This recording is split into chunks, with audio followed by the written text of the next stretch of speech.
sociedad secreta de 15.000 vampiros. El vampirismo siempre ha sido un tema favorito para la cultura popular, porque hubo un tiempo donde el temor de la sociedad humana hacia los vampiros creó un miedo muy real, dejando muy patente que no se trataban de seres ficticios. Todas las culturas han tenido sus propios mitos y leyendas relacionados con los vampiros, tanto en su folclore como en su religión. De las historias judeocristianas a las tribus de Madagascar. Parece que por alguna razón la leyenda del vampiro es un aspecto universal de la naturaleza humana, aunque con el paso del tiempo los vampiros han sido considerados como parte de la ficción, todavía hay algunas personas que creen en su existencia y de cómo han logrado ocultarse. Un ejemplo lo podemos encontrar en el año 2002 y 2003. Donde en el país africano de Malawi, la gente comenzó a reportar que eran atacados por vampiros. Fue tal la histeria que muchas personas fueron acusadas de ser vampiros siendo lapidados hasta la muerte. El gobernador, Edith Chiwaya, fue apedreado por una multitud que afirmaba que el gobierno cooperaba con los vampiros. Y si alguien ha podido pensar que este fenómeno está únicamente presente en los países del tercer mundo, un profesor de psicología de la Universidad Británica ha afirmado que el Reino Unido tiene una población de unos 15.000 vampiros. El Dr. Emir Williams, profesor de la Universidad de Glyndŵr en Wrexham, al norte de Gales, quiere descubrir más sobre la subcultura de los vampiros en Gran Bretaña, tras el aumento de su popularidad en las películas y los programas de televisión. El Dr. Williams dice que los vampiros no son un mito, sino que viven y respiran, con sus propias leyes y ética, los cuales se reúnen regularmente en todo el mundo, incluyendo en el Reino Unido. Es por eso que el Dr. Williams está llevando a cabo lo que se cree que es la primera encuesta en línea en el Reino Unido dirigida a todos aquellos que creen ser vampiros y así lograr una mejor comprensión del vampirismo. El Dr. Williams dijo que aunque hay muchas investigaciones sobre el fenómeno del vampirismo, nunca había sido abordado desde una perspectiva académica. Estamos hablando de un grupo de personas que creen que tienen una necesidad psicológica de consumir sangre, dijo el Dr. Williams a los medios de comunicación. Algunos libros dicen que hay entre 10.000 y 15.000 personas en el Reino Unido que se llaman a sí mismos vampiros, y otros 30.000 son donantes. Así que estamos tratando de llegar al mayor número de estas personas para tratar de entenderlos mejor. Estoy tratando de averiguar todo lo relacionado sobre las personas que viven como vampiros, no porque lo leyeron en la literatura y son jugadores de rol, sino que realmente creo que son vampiros. Según el Dr. Williams, su estudio podría demostrar de una vez por todas que los vampiros son reales y que siempre han existido ocultos en nuestra sociedad. Esta es una subcultura que existe en todos los países, especialmente en el oeste, detalló el Dr. Williams. Ellos son un grupo de personas que beben sangre y drenan la energía de la gente. Los vampiros sanguíneos extraen la sangre y tienen un donante. Solo pueden cortar de ciertas partes del cuerpo y no se les permite tomar demasiada. Los vampiros psíquicos tienen una capacidad diferente para obtener energía, pero ellos son los que al entrar en una sala, se alimentan de otras personas. Es fascinante y muy real, es por eso que quería llevar a cabo este estudio. El Dr. Williams, quien redactó el cuestionario para recabar más información para su investigación, espera que los auténticos vampiros apoyen su esfuerzo. Ha habido muchas entrevistas a sociológicos y periodísticos, pero nadie ha sido capaz de entender la psicología de este grupo, dijo. Me estoy preguntando sobre cómo se forman las comunidades, cuáles son sus niveles de felicidad y autoestima, y cuáles son sus creencias religiosas. Sé que la mayoría está asociada con el cristianismo. El Dr. Williams añadió que no quiere etiquetarlos como locos, malos o peligrosos, ya que solo está interesado en la cultura y en los cementerios góticos. Él está convencido de que se trata de otra raza conviviendo con la humanidad. Pero también admite que acceder a la comunidad de vampiros es realmente difícil, ya que son privadas, pero confía en que su investigación va a atraer su atención. El interés del Dr. Williams sobre los vampiros se inició hace más de una década después de leer un artículo que detallaba las creencias sociales y religiosas de la subcultura de América y Australia. junto con la doctora Janet Goodall, investigadora en el Instituto de Educación de la Universidad de Warwick, escribió un estudio sobre vampiros y la leyenda de Nosferatu. En el documento exploró cómo la cultura moderna y cómo el vampirismo ha dado paso al glamour del mito llevándola al entretenimiento. Y agregó: la psicología de los vampiros es tan interesante y yo realmente no creo que está vinculada a la enfermedad o la locura mental. Algunos duermen en ataúdes durante la noche, pero el tipo de literatura escrita en ellos suele ser a través de entrevistas y estudios de casos, que por lo general son tratados como gentes sangrientas, que pueden llegar a tratar de hacer todo lo posible por conseguir sangre fresca, en lugar de los que hacen esto por razones menos sensacionalistas. Es una creencia religiosa, la creencia en cualquier cosa, que todos tenemos diferentes sistemas de creencias, y que para muchas personas el vampirismo es una forma genuina de vida. Aunque muchas personas nunca han dudado la existencia de los vampiros, con esta investigación la ciencia quiere dar un paso más, para reconocer de una vez por todas la existencia de los no muertos. El caso Grembrier. El 23 de enero de 1897, Elva Zona Easter de Lewisburg, Virginia Occidental, apareció muerta en las escaleras de su casa donde vivía con su marido. Su cuerpo fue descubierto por un vecino, un niño de unos 11 años que habitualmente ayudaba en las tareas de Elva. Cualquier persona que lea estas líneas puede pensar que esto es algo muy común en muchas partes del mundo, pero este caso sacudió los cimientos del sistema judicial de Estados Unidos ya que fue el único caso en el que la palabra de un fantasma ayudó a resolver un crimen y condenar a un asesino. Su hija solo tenía 23 años en el momento de su muerte. Sin embargo, Mary Jane Astor no pudo soportar ver cómo el cuerpo de su joven hija Elva yacía sin vida. Esto ocurrió a finales de enero de 1897, Elva Zona Easter fue enterrada en el cementerio local cerca de Greenbrier, Virginia Occidental. Para Mary Jane la muerte de su hija llegó demasiado pronto, pero también misteriosamente. El médico forense declaró que la causa de la muerte fue por complicaciones en el parto. Pero Zona, como prefería que la llamaran, no se encontraba dando a luz cuando ella murió. De hecho, la mujer ni siquiera estaba embarazada. Mary Jane estaba segura de que habían asesinado a su hija. Ella deseaba hablar con el espíritu de Zona para que pudiera explicar lo que realmente ocurrió ese trágico día. Y así fue, Zona habló desde su tumba, revelando no solo cómo murió, además su testimonio desde el más allá sirvió para conocer a su asesino. Apenas 2 años antes de su muerte, Zona dio a luz a un hijo fuera del matrimonio, un acontecimiento realmente escandaloso a finales de 1800. El padre, quien quiera que fuese, no quiso casarse con Zona, así que la joven estaba en la necesidad de tener un esposo. En 1896, Zona conoció casualmente a Erasmus Stribling Trouche, conocido como Edward. Él era un hombre en busca de una nueva vida trabajando como un herrero. Todo fue bastante rápido, Edward y Zona comenzaron un noviazgo. Mary Jane, madre de Zona, no estaba del todo de acuerdo con el noviazgo de su hija. Como madre protectora, había algo que no le gustaba de Edward. Él era prácticamente un desconocido, después de todo Mary Jane no confiaba en él. Sin embargo, pese a las protestas de su madre, Zona y Edward se casaron el 26 de octubre de 1896. El 23 de enero de 1897, 3 meses después de la boda entre Zona y Edward, un niño afroamericano de 11 años de edad llamado Andy Jones entró en la casa del matrimonio y encontró a Zona tendida en el suelo. Había sido enviado allí por Edward para preguntar a Zona si necesitaba algo del mercado.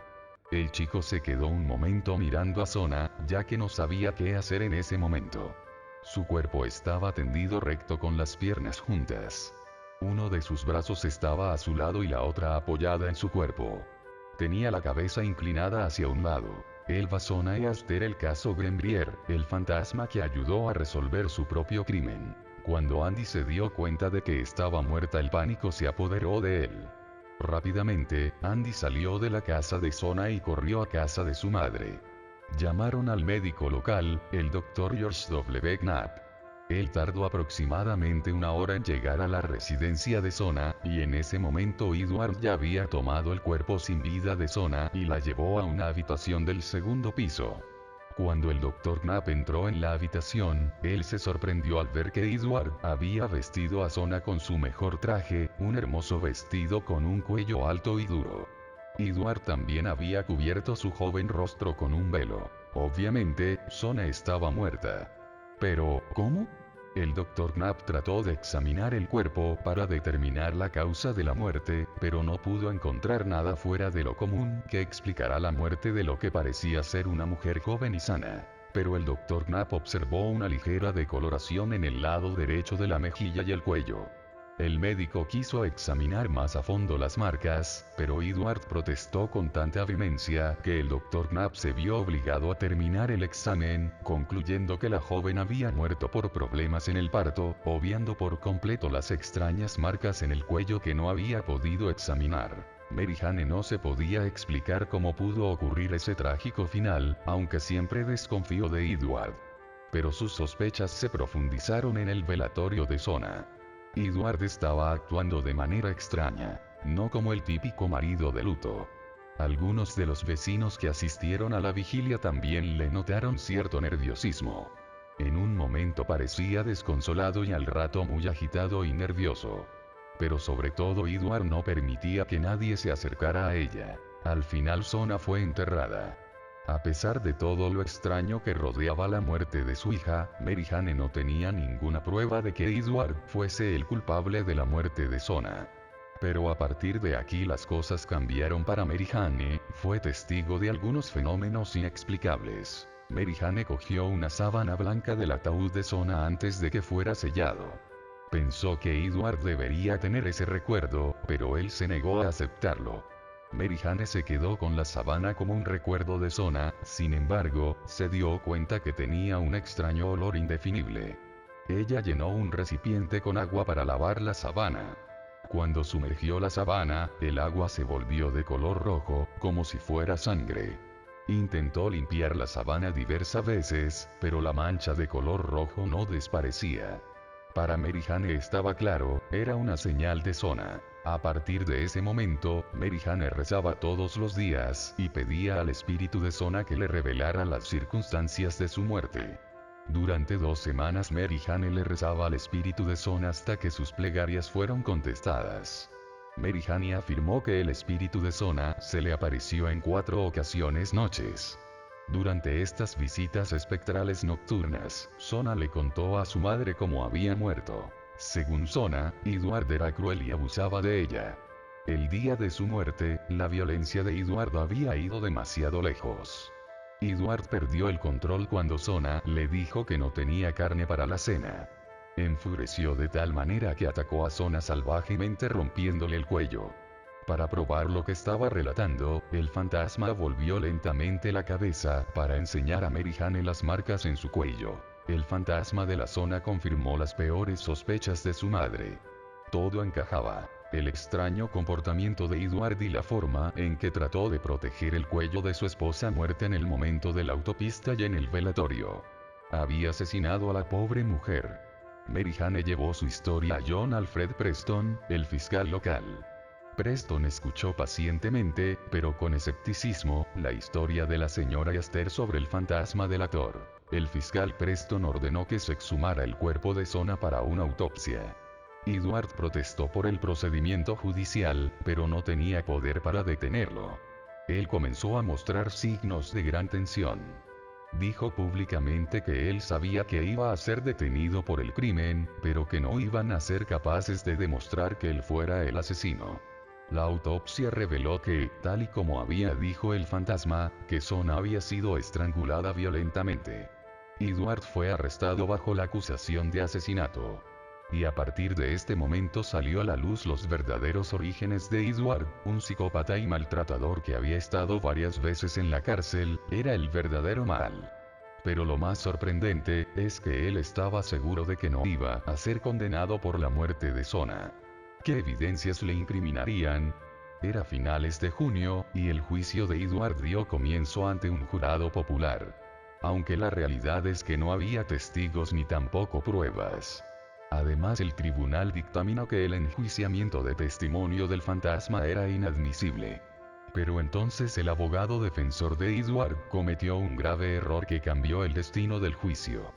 Llamó a Mary Jane Astor al estrado. En un intento para mostrar públicamente que la mujer estaba desequilibrada, sacó a relucir el asunto del fantasma de Sona. Sentada enfrente del jurado, Mary Jane contó la historia de cómo el fantasma de Sona se le apareció y acusó a Edward de su propio asesinato. Y pasó lo que nunca antes había ocurrido, el jurado creyó la versión de Mary Jane y dictaron un veredicto de culpabilidad por el cargo de asesinato. Edward fue sentenciado a cadena perpetua. Murió el 13 de marzo de 1900 en la penitenciaría Moundsville, Virginia Occidental. Según el médico forense, Elva Sona Astor murió de causas naturales en 1897. Su espíritu se apareció a su madre para describir cómo fue asesinada por su esposo Edward. La autopsia en el cuerpo exhumado verificó la historia de la aparición fantasmal. Edward fue declarado culpable de asesinato y condenado a cadena perpetua en la prisión estatal. Es el único caso en que el testimonio de un fantasma ayudó a condenar a un asesino. Crowley y Boleskine House. Aleister Crowley era un joven interesado en la alquimia, fue presentado como miembro de la Sociedad Hermética de la Golden Dawn, una sociedad secreta en Gran Bretaña. En poco tiempo, Crowley fue iniciado en la sociedad por su líder, Samuel Liddell MacGregor Matters. Crowley nació Aleister Crowley Boleskine House, puerta al infierno, en el seno de una familia acomodada, y tuvo el tiempo y los recursos para dedicar sus actividades al esoterismo. En uno de sus viajes le llevó al lago Ness en busca de un espíritu que él llamó su santo ángel de la guarda o ser superior. En 1889, consideró que la zona era la más adecuada para realizar un antiguo ritual de invocación del libro de la magia sagrada de Abramelin el mago. Crowley compró la casa Boleskine en el lago Ness. La casa fue considerada ideal para la ceremonia debido a su relativo aislamiento. Construyó en dirección norte una terraza adornada con arena fina de río, un lugar donde, según el ritual, las huellas de los espíritus iban a aparecer. Crowley consideró la casa sería una especie de meca esotérica o un punto focal para la energía mística, lo que la convertía en un poderoso centro para la realización de intensos rituales mágicos. Cuando la preparación de la casa terminó, Crowley comenzó el ritual, citando en su diario personal la promesa de no ofender a Dios o realizar cualquier daño a ninguna persona. Sus intenciones para la ceremonia eran simples: invocar lo que él llamó los señores de la oscuridad en un ritual minucioso de 6 meses que les obligaba a servir a las fuerzas del bien, un proceso que culminaba con el contacto del ser superior, un ángel de la guarda, que vería a Crowley a través de la iluminación. Como se puede imaginar, no acabó con el resultado deseado. En su diario, Crowley describe algunos de los fenómenos extraños en el ritual. Un día volví de cazar conejos en el cerro y encontró a un sacerdote católico en mi estudio. El sacerdote me comentó que en el pueblo estaban sucediendo cosas extrañas. Un vecino había estado delirando durante días e intentó matar a su mujer, habían otros que sin saber por qué tenían terror a todo y no querían ni salir a la calle. Crowley incluso habla de un hombre de la localidad que había contratado para trabajar en su casa, en pocos días se volvió loco y trató de matarlo. A pesar de estas señales claras, Crowley continuó trabajando en el ritual, yendo tan lejos como para negar las visitas de amigos, por miedo a su seguridad. Crowley tuvo que dejar el ritual y abandonar la casa para ayudar a su mentor Matters de la sociedad Golden Dawn. Poco después de que Crowley se marchó a París, los lugareños comenzaron a comentar los extraños fenómenos en la casa, como los nubarrones negros que estaban alrededor de la casa Boleskine. A su regreso a Boleskine, Crowley sintió cambios en su estado, él ya no era el mismo. Según su diario, todo ha cambiado, ya no es como era antes. Mientras preparaba los talismanes, una tarea que me propuse en la zona más soleada de la casa, tuve que usar luz artificial, incluso en los días con más luz. Era una oscuridad que casi se podía sentir. El fenómeno es difícil de describir. Era como si mi facultad de la visión tuviera alguna interferencia. Crowley estuvo poco tiempo en la casa, sus viajes a Nueva York, y luego Egipto, donde volvería a intentar ponerse en contacto con su santo ángel de la guarda, esta vez invocando el éxito. La casa Boleskine fue cambiando de dueños. Uno de los propietarios, la estrella de cine británico George Sanders, intentó construir una granja de cerdos en la propiedad. La empresa fracasó, su compañero fue enviado a la cárcel, y los animales murieron de hambre. Otro propietario, un excomandante del ejército, se suicidó en la antigua habitación de Crowley. Anna McLaren, su ex ama de llaves, describe la escena. Encontré al perro del comandante con un hueso en su boca. Le dije: ¿de dónde sacaste eso? Fui a mirar por todos sitios.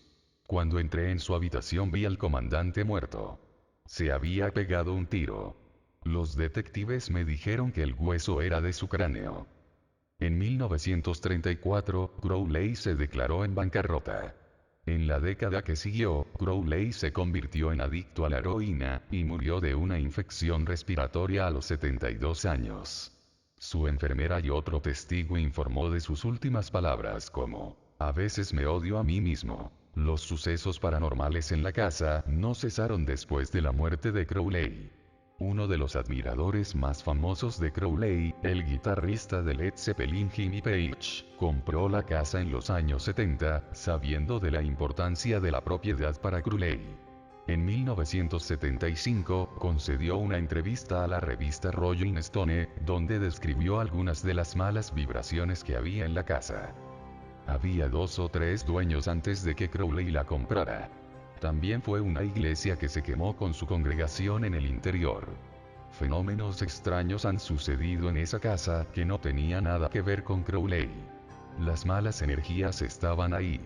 Un hombre fue decapitado y, a veces se puede oír su cabeza rodando, dijo Page. Jimmy Page vendió la casa Boleskine en 1992, aunque los fenómenos paranormales han continuado, el silencio sobre esta casa reside en la zona.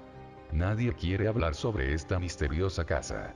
Según los investigadores paranormales, la casa se había convertido en una especie de portal, una puerta abierta a mundos desconocidos. Otras teorías sostienen que la aparición del monstruo del lago Ness concuerda con el inicio del ritual de Crowley.